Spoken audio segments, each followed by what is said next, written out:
Hi friends, welcome to our channel. మీరు చూస్తున్నారు గని. ఇంద్రమ్మ ఇల్లులకి ఎందుకు ఇంత ఆలస్యం అనేసి మనకు ఒక డౌట్ ఉన్నది. దేనివల్ల ఆగినాయి, దేనివల్ల రాలేదు, ఇంతవరకు మనకి అనేది ఇంద్రమ్మ ఇల్లులు పథకం చెప్పలేదు. వీళ్ళు ఏ మీటింగ్లో చెప్పినా కానీ మేము చేసినది దాని గురించే చెప్తున్నారు. ఎంతసేపు ఉన్నా రైతు రుణమాఫీ ఇచ్చాము, మేము నెక్స్ట్ కరెంటు బిల్లు ఇచ్చాము, ఫ్రీ బస్సులు ఇచ్చాము, ఇచ్చిన దాని గురించి చెప్తున్నారు. ఇంద్రమ్మ ఇల్లుకి ఎందుకు లేట్ అయిందనే దాని గురించి ఈ వీడియోలో తెలుసుకుందాం. అలాగే మన ఛానల్ ఫస్ట్ టైం చూస్తున్నట్టయితే సబ్స్క్రైబ్ చేసుకొని లైక్ చేయండి. మనం ఇలాంటి వీడియో చేసినప్పుడు ఏది ఉన్నా కానీ మీకు నోటిఫికేషన్ రూపంలో వస్తుంది.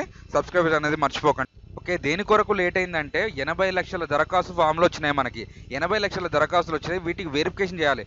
భూములు ఎంతమందికి ఉన్నాయి, నెక్స్ట్ ఇల్లు లేని వాళ్ళు ఎంతమంది ఉన్నారు, రేషన్ కార్డు లేని వాళ్ళు ఎంతమంది ఉన్నారు, వీళ్ళందరూ వెరిఫికేషన్ చేసి ఒక్కొక్కటి చూసుకుంటూ రావడం కోసం లేట్ అయిందనేసి కూడా ప్రభుత్వం దాని కొరకే ఇంత లేట్ అయింది. ఇంద్రమ్మ ఇల్లులు ఎప్పుడో వచ్చేవే అనేసి కూడా చెప్తున్నారు. కొంతమందికి ఆల్రెడీ డబుల్ బెడ్రూమ్స్ వచ్చాయి. డబుల్ బెడ్రూమ్స్లో కూడా అప్పట్లో ఘర్షణలు జరిగాయి.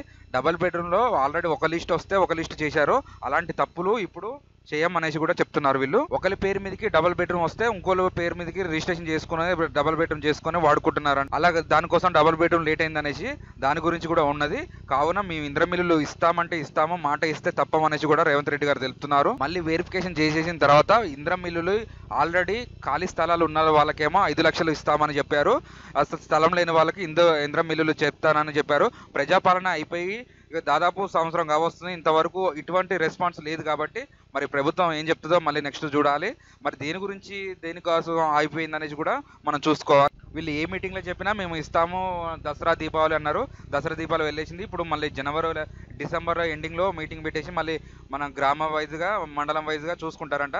అప్పుడు వెరిఫికేషన్ చేసేసి దాని ద్వారా మీకు ఎంతమంది ఖాళీలుగా స్థలాలు ఉన్నాయో, నెక్స్ట్ ఎంతమందికి ప్లేసులు ఉన్నాయో, ఎంతమందికి ఇంతకుముందు లబ్ధి పొందారో వాళ్ళందరూ వెరిఫికేషన్ చేసిన తర్వాతనే మేము ఇంద్రమ్మ ఇల్లులు ఇస్తామనేసి మనకి జనవరిలో నోటిఫికేషన్ తెలవాలి.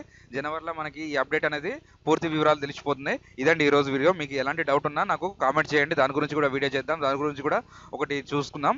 ఇదండి వీడియో. సబ్స్క్రైబ్ చేసుకోండి, పక్కన ఉన్న బెల్ ఐకాన్ క్లిక్ చేయండి. మనం ఏ వీడియో చేసినా మీకు ముందుగా రావాలంటే సబ్స్క్రైబ్ చేసుకోవాలి. మన నోటిఫికేషన్ అయితే అబద్ధాలు ఉండవు, నిజాలు ఉంటేనే నేను వెరిఫికేషన్ చేసిన తర్వాతనే వీడియో చేస్తాను. బయట వాళ్ళు పడకున్నా పడ్డాయి, ఖాతాలో పడ్డాయి, రైతు బంధు వచ్చినాయి, రైతు రుణమాఫీ కాకుండా ఏమైనా చెప్తారు. మనం అలా లేదు. వెరిఫికేషన్ చేసిన తర్వాతనే ఏదన్నా మీ కామెంట్లు చూసే నేను వీడియో చేసేది. ఇదన్నీ చూడండి. Thanks for the watch.